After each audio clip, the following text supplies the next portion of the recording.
Mga igsoon, gusto ba mong mahimong dautan o mahimong buutan? Kinsay gustong mahimong buutan, taas ang amot. Ang di mo pataas, mga dautan. Ang Ninibe, maoy usa ka dautan na katawhan sa panahon ni Propeta Jonas. Gusto sa Ginoo nga sunugon silang tanan, laglagon. Mautong iyang gipadala ang propeta nga si Jonas. Dautan gyud kay sila. Sunugon na god, pamatyo na. Pero sa dihang nakabati sila sa mga pulong sa Ginoo pinaagis bakba ni Jonas, nagbag-o sila og ilang gibasulan ilang mga sala, nagpuasa og nagpaubos atubangan sa Ginoo gikan sa kinatas-ag ranggo ilang hari hangtod pas ilang mga hayop. Og nausab ang planos Ginoo, wa na sila patya. Nana. Ang mga tao sad sa panahon ni Hari Solomon, matod pa ni Hesus,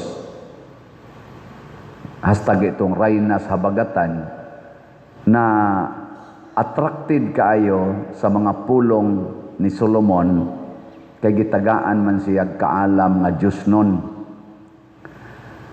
Nakaron, pag abot ng Hesus din his kalibutan, ang mga tao, dili mo tuo nga siya Ginoo, lingi ay mong tupad. Yung na mutuo ka nga si Hesus Ginoo. Lingi aba.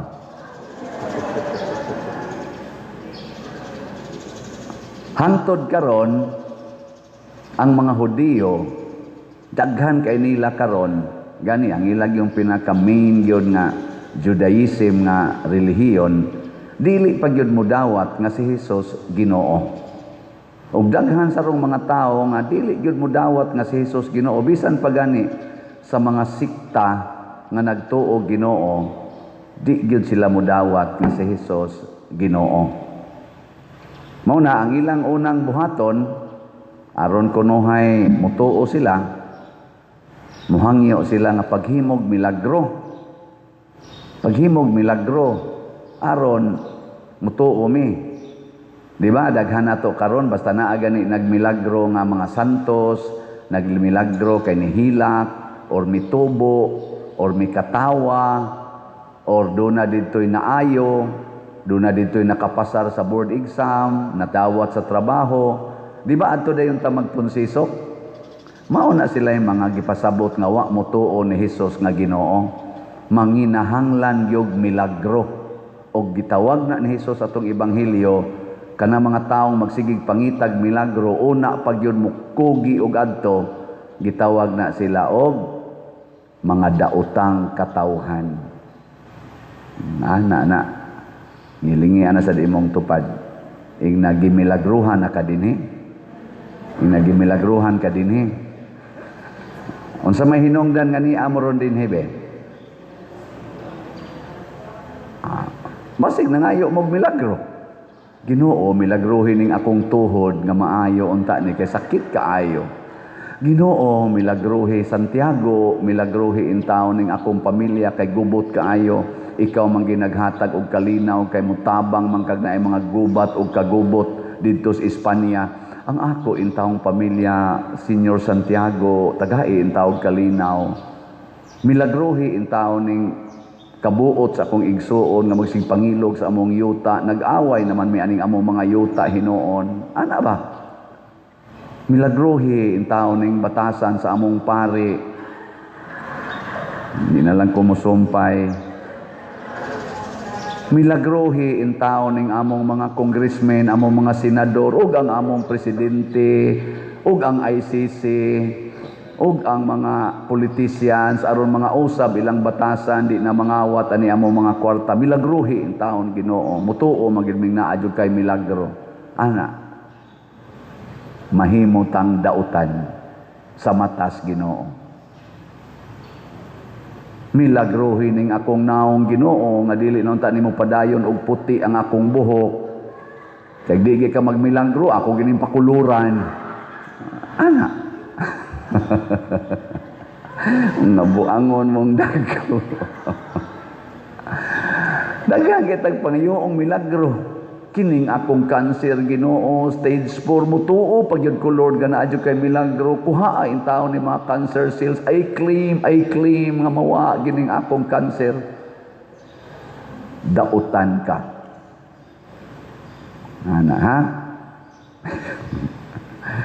Ngingo na san mo sa inyong una-una. Padre Siano, wala mo tingin mo tuo, Ginoo, tingala. Uy, nagbasir ako sa Ebanghelyo, naunsa man mo diha. Unsa man day mayong pangayoon sa Ginoo?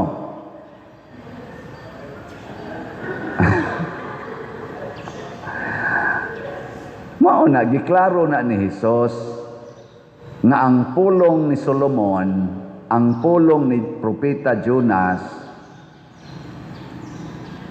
nakapausab sa mga kasing-kasing sa mga tao.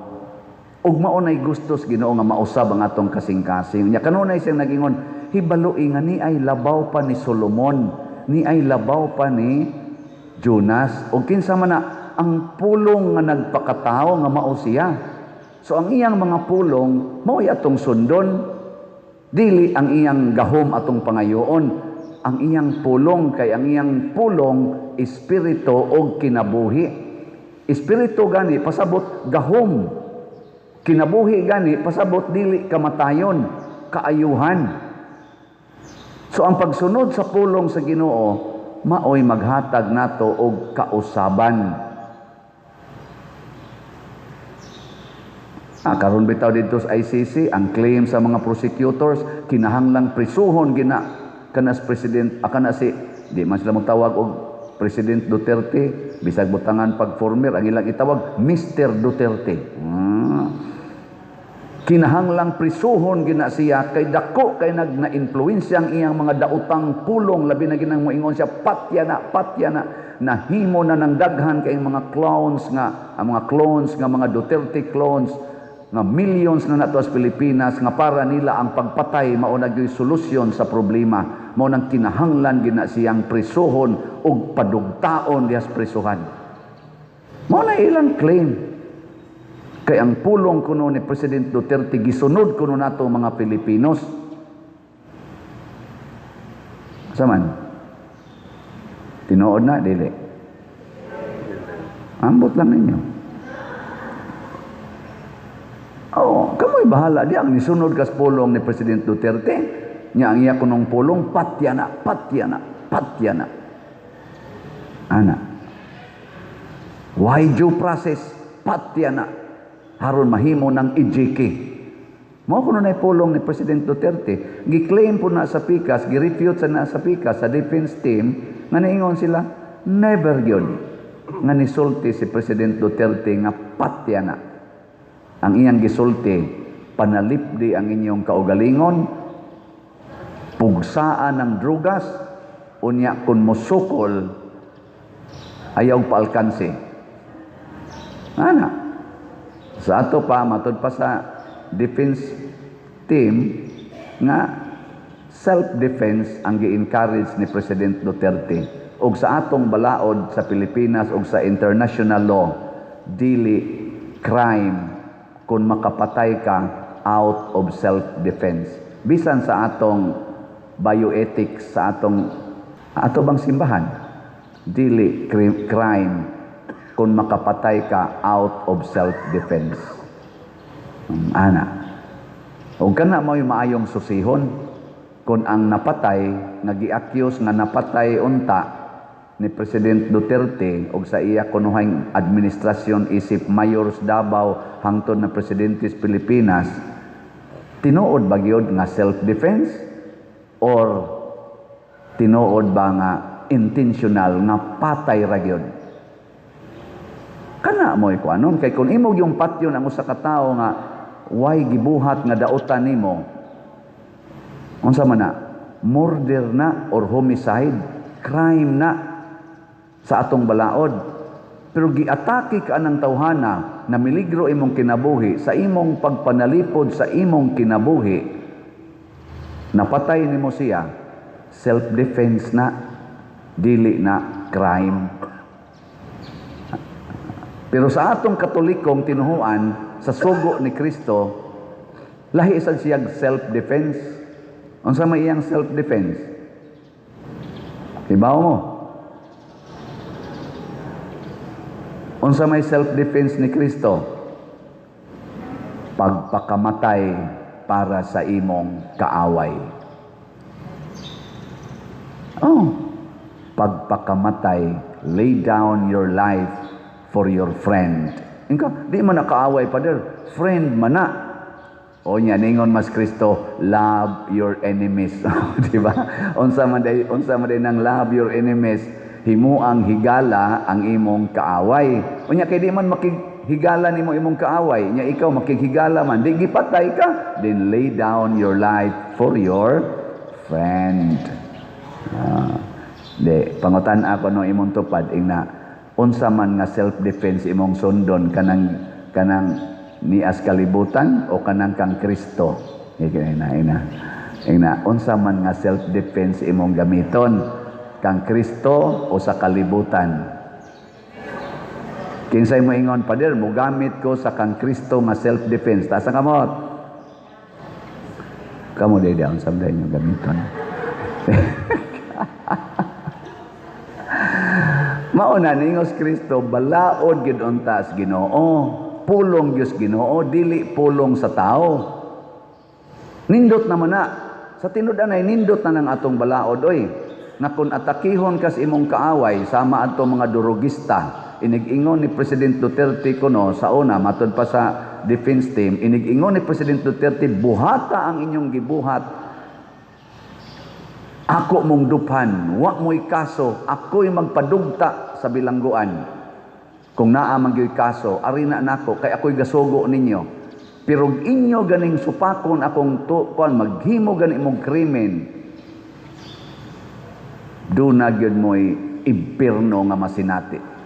Pasabot, og mag-abuse ang mga pulis, nga iyang gisugo og mga military, mupatay out of abuse, tungod lang kay gusto silang mupatay, nga ilang i-charge nga durugista ni, masakpan gani ni President Duterte, gani, daghan ron ang nangapriso, daghan ang iyang gipangtaktak sa serbisyo sa iyang panahon, tungod kay naay kasong giatubang. Kana nindot na kay na, oy. Nindot na kay ng balaora, pero mas nindot yun ang kang Kristo. Nga naman, mao man to'y gisunod ni Santiago. Naputlas liog si Santiago, kay nahigugmas iyang kaaway. Mao sa to'y gisunod ni Pedro Calungsod, ang una natong Cebuano nga santo. Di ba? Mao sa to'y gisunod ni Lorenzo Ruiz, ang una natong santo sa Pilipinas. Nagpakamatay para sa ilang kaaway, gitawag na og dili na self-defense, unsa tawag martyrdom.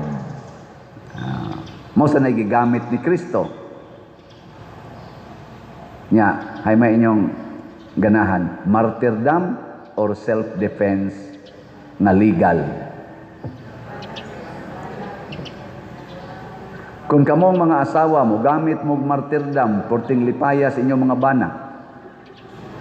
Kung kamo sang mga bana mo gamit mo martyrdom, di gina mag-antos inyong mga asawa. Kamo mga ginikanan, gamit mo martyrdom, pagkalipaya sa inyong mga anak. Mo gamit sad mo mga parishioners og martyrdom, portilipayas pari gyud. Nya kun ang pari say mo gamit og martyrdom, patalipaya ninyo. Di ba? Sunang ka pari wa na stipend. Sige na laghatag. So, lipaya ka. Nya kamusad, siging hugs kolekta, way limit, palit pag yung slat. So lipaya ka pare. No? Martyrdom ka ba? Bahalag wa ko'y gikaon, palit kong slat. Bahalag maglakaw na lang ko'y pauli, palit kong slat. Pare atong biyuda ba? Katong biyuda nga nihug sa tanan niyang kwartas kolekta, 2 cents. Martyrdom man to. Perting lipayas Ginoo, abot sa kasing-kasing Ginoo ang kalipay matud pang Kristo. Ang nakalipay ros Ginoo mao ang byuda, dili kadtong nanghug og 10%. Ang byuda kay 100% yun ang iyang gihog. Karon magrally ang atong katawhan. Ang atong simbahan mo apil, pinaagi ni Archbishop Abit Oy, adto magsugod sa Basilica del Santo Niño Pilgrim Center, mga 1:30, nya human dito sa mga activities, mo proceed nga ri sa Plaza Independencia. Ato ning suportahan. Pero nang hinaot ko, nang mo apil sa rally, o kitang mo suporta, o isip pagpakita sa tong suporta, inig ka 1:00, magampo ta. Nya inig ka 3:00, bagtingon ang kampana sud sa 40 segundos to signify sa 40 ka tuig na kasumaran sa atong people power dito sa EDSA niadtong February 25, 1986. Ana. Nindot no? Unsa may issue atong giusab, atong people power, martial law, corruption, lack of transparency, unya criminality, injustice, mo'y gi people poweran to. Unya ang resulta pagid ato sa eleksyon, katong snap election, nga bisag daog sa mga tao si anhing isa to? Dili oy. Kore. Iya tong asawa namatay naman to, sama-sama namatay naman to si Ninoy. Si Cory to gasnap election against ni Marcos, nya napildi Cory mao tong nag people power. Kaya mga tao ni tuo man nga nidaog yun, napadaog nila si Cory, nya magic kuno ang resulta mao tong nidaog si Marcos Senior. Wa ba magpadayon kining akong gihisgutan nga mga crime sa atong katilingban? Nagpadayon wa? Wa na baroy corruption? Wa na ba'y injustisya? Wa na ba'y pagpanglupig kadang usbon ang resulta sa eleksyon?